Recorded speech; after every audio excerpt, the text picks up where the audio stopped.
അതിനിടെ തുടർഭരണവുമായി ബന്ധപ്പെട്ട കെ സച്ചിദാനന്ദന്റെ നിലപാടിനെ പിന്തുണച്ച എഴുത്തുകാരി സാറ ജോസഫും രംഗത്തെത്തി.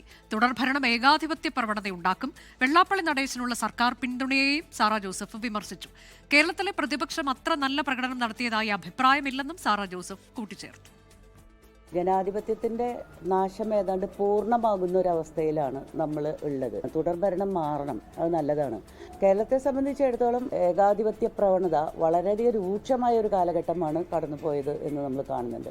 ജനവിരുദ്ധ കക്ഷികളുമായും ചേർന്ന്, പ്രത്യേകിച്ച് വർഗീയ കക്ഷികളായിട്ട് ചേർന്ന്, മതകക്ഷികൾ, സാമുദായിക കക്ഷികൾ, ഇവരൊക്കെ ആയിട്ട് ചേർന്നിട്ട് അധികാരത്തിൽ നിലനിൽക്കുക എന്നുള്ളത് മാത്രമാണ് ലക്ഷ്യം. ഇപ്പോൾ നമ്മൾ കാണുന്ന വെള്ളാപ്പള്ളിയെ പോലെയുള്ള ആളുകളൊക്കെ ആയിട്ട് കൂട്ടുകൂടുക എന്ന് പറഞ്ഞാൽ അത് അക്രമമാണ്, ശരിക്കും അക്രമമാണ്.